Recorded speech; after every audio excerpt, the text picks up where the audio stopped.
Assalamu alaikum. I am Sadia Afroz from GOV Shortcut Pilot Model High School. Good morning, dear students.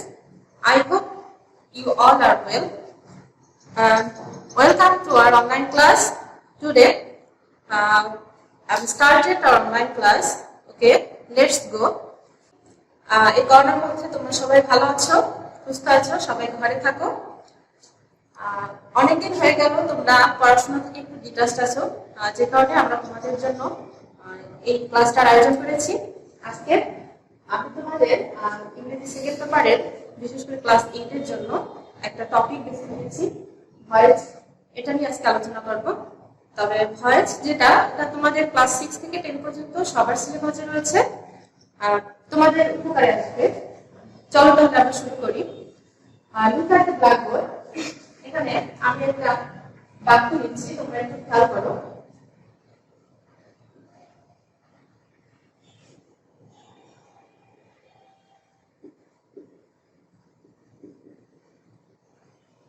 They play football. And second sentence,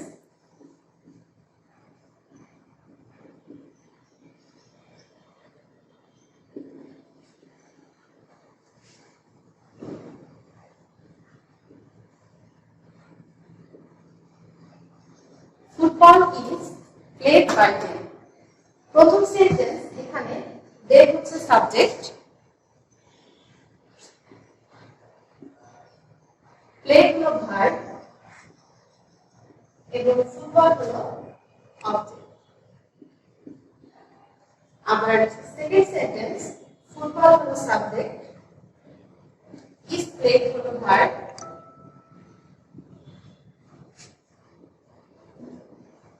দেন হলো object. প্রথম সেন্টেন্সে আমরা এখানে দেখতে পাচ্ছি যে তারা ফুটবল খেলে।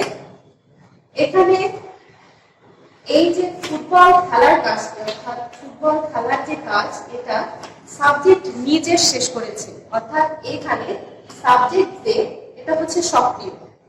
এবং দ্বিতীয় যে সেন্টেন্সটি রয়েছে, এখানে দ্বিতীয় সেন্টেন্সে ফুটবল খেলার কাজটি সে নিজে সম্পন্ন না করে, অর্থাৎ দেরকে দ্বারা করানো হয়েছে, অর্থাৎ অন্যের করা কাজ ফুটবলের উপর এসে বর্তায়, যে কারণে এখানে সাবজেক্ট হচ্ছে নিষ্ক্রিয়। তাহলে আমরা বলতে পারি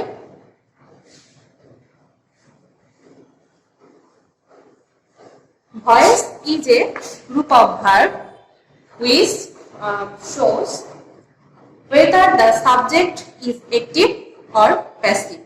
অর্থাৎ ভয়েস হলো একটা ভার্ব বা ভার্বের সেই কাজ যেটা, ভয়েস হচ্ছে, ভয়েস বলতে আমরা বলতে পারি ভার্বের সেই রূপ যেটা সাবজেক্ট সক্রিয় নাকি নিষ্ক্রিয় তা নির্দেশ করে। এবার আমরা দেখো ভয়েসের প্রকারভেদ। There are two kinds of voice. Number one, active voice, and second, passive voice. Active voice হচ্ছে কোন ভার্ব এর কাজ কর্তা যখন নিজে সক্রিয় হয়ে কাজটি শেষ করে তাকে অ্যাক্টিভ ভয়েস বলে।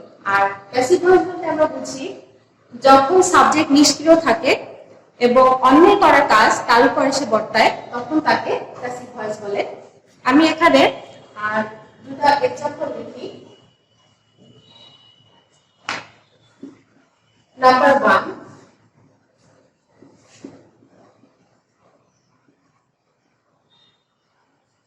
he draws pictures.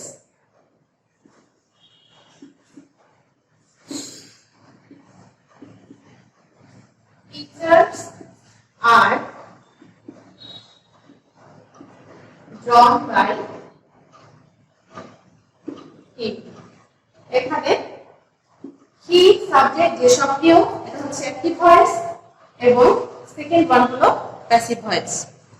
এবারে আমরা যাব অ্যাক্টিভ থেকে প্যাসিভ যখন আমরা করব তখন এর কয়েকটি নিয়ম রয়েছে।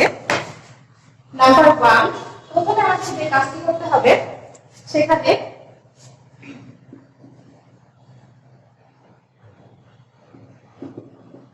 একটি ভয়েস এর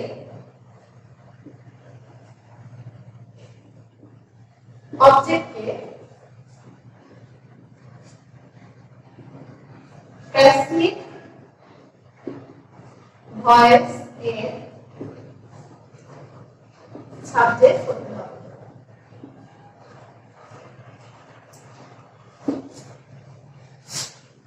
নাম্বার 2,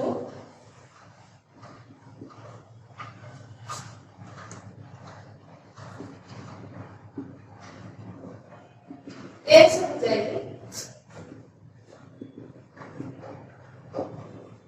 অক্সিলারি ভার্ব বসাতে হবে। এখানে তোমাদের একটা কথা আমি বলে রাখি আগে থেকেই, ভয়েস সেন্সটা করতে গেলে আমাদের কিন্তু অবশ্যই টেন্সের ব্যাপারে খুব ভালো সেন্স থাকতে হবে। আর তোমাদের টেন্সটা খুব ভালো করে জানতে হবে। এটা না জানলে আমরা অক্সিলারি ভার্ব আসলে বসাতে পারবো না। তো আশা করছি তোমরা টেন্সটা খুব ভালো করে জানো। তো নাম্বার 3,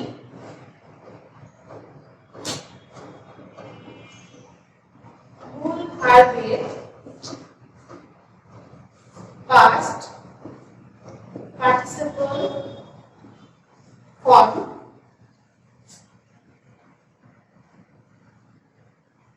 বসাতে হবে। Number 4,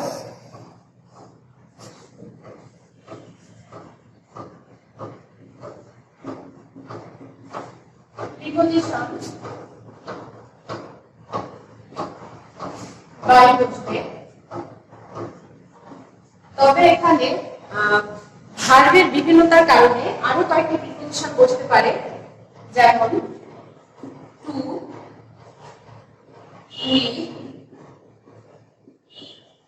at, in, etc. Number 5,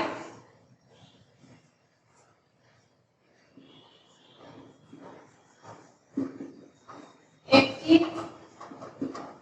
voice এর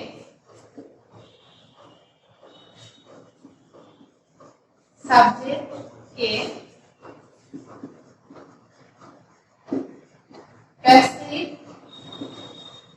ভয়েস এর অবজেক্ট করতে হবে।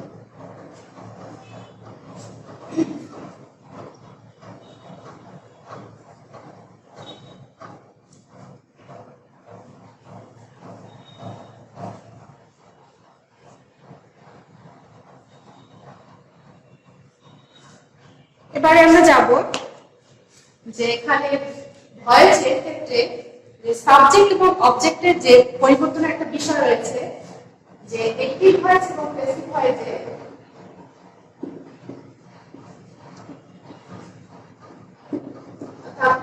অ্যাক্টিভ সাবজেক্ট প্যাসিভে গেলে কি হবে? আমরা জানি ফার্স্ট পারসন আই যখন থাকবে সেটা প্যাসিভে গিয়ে মি হয়ে যাবে। যখন উই থাকবে সেটা আজ হবে। সেকেন্ড পারসন ইউ যখন হবে সেটা ইউই থাকবে। ইট যদি থাকে ইট হবে। যদি হি হয় হিম হবে। শি থাকলে হার, দে থাকলে দেম, এবং যদি কোনো নাউন থাকে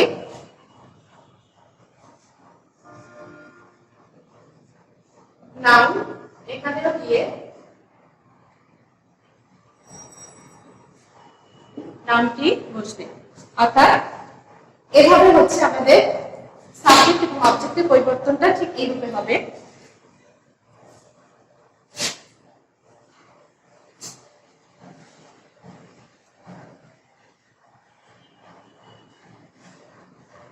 এরপরে আরেকটা বিষয় হচ্ছে অক্সিলারি ভার্বের পরিবর্তন। যে পরিবর্তনটা আমাদের একটু ভালো করে জানতে হবে যে একটি প্যাসিভ ভয়েসে কিভাবে আমরা অক্সিলারি ভার্বের পরিবর্তনটা করব।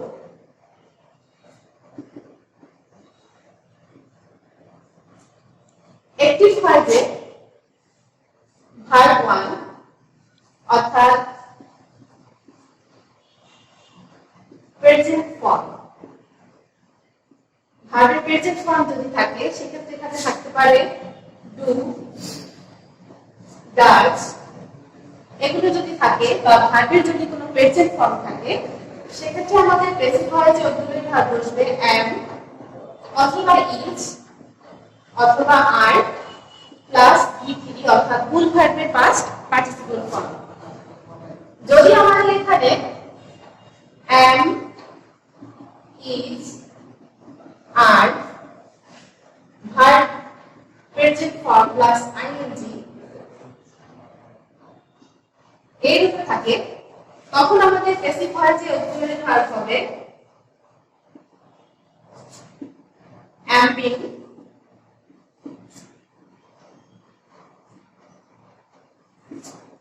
is being,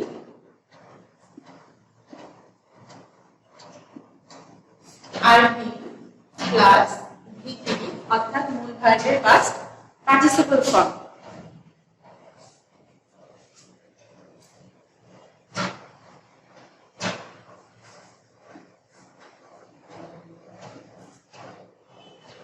যদি অ্যাক্টিভে হ্যাভ হ্যাজ মূল ভার্বের পাস্ট পার্টিসিপল ফর্ম থাকে তখন আমাদের প্যাসিভে অক্সিলারি ভার্ব হবে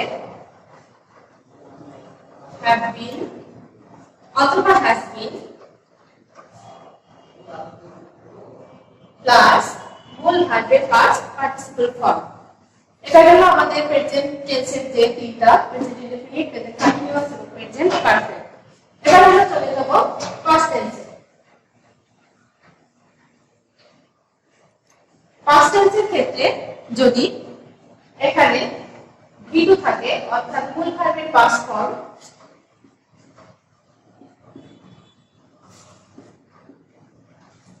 বা এখানে থাকতে পারে did, তখন আমাদের প্যাসিভ ভয়েসে অক্সিলারি ভার্ব হবে was অথবা were প্লাস মূল ভার্বের পাস্ট পার্টিসিপল ফর্ম। যখন আমাদের এখানে পাস্ট কন্টিনিউয়াস হবে অর্থাৎ was অথবা were প্লাস ভার্বের প্রেজেন্ট ফর্ম প্লাস ing এই রূপ যদি থাকে তখন আমাদের অক্সিলারি ভার্ব হবে was being অথবা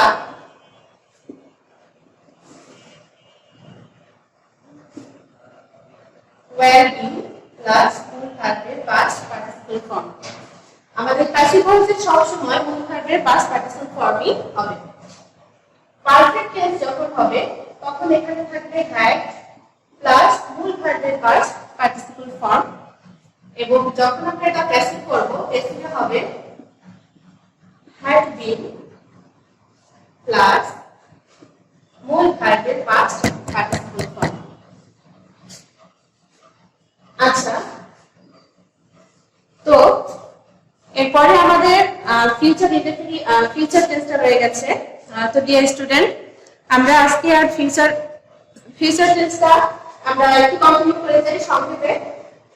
ফিউচার ইনডেফিনিট এখানে থাকবে shall অথবা will প্লাস V1 অর্থাৎ ভার্বের প্রেজেন্ট ফর্ম। সেক্ষেত্রে আমাদের প্যাসিভ ভয়েসে হবে shall be, will be plus V3 অর্থাৎ মূল ভার্বের পাস্ট পার্টিসিপল ফর্ম। যদি shall be, will be কন্টিনিউয়াসে থাকে প্লাস V1 প্লাস ing, সেক্ষেত্রে আমরা যখন প্যাসিভ করব তখন হবে shall be being অথবা will be being প্লাস মূল ভার্বের পাস্ট পার্টিসিপল ফর্ম। আর পারফেক্ট টেন্স যখন হবে হবে future perfect. shall have, will have plus V3। সেক্ষেত্রে প্যাসিভ করার সময় আমাদের অক্সিলারি ভার্ব বসবে shall have been অথবা will have been প্লাস মূল ভার্বের পাস্ট পার্টিসিপল ফর্ম। তো আমরা আজকে এখানে শেষ করছি। তোমরা সবাই সুস্থ থাকো, ভালো থাকো, আর অবশ্যই অবশ্যই তোমরা আমাদের সাথে থাকবে। পরে আমরা ভয়েস চেঞ্জের যে বাকি নিয়মগুলো রয়েছে এই নিয়মগুলো সম্পর্কে আরো বিস্তারিত আলোচনা করব। সবাই ভালো থাকো, সুস্থ থাকো। ধন্যবাদ সবাইকে। আসসালামু আলাইকুম।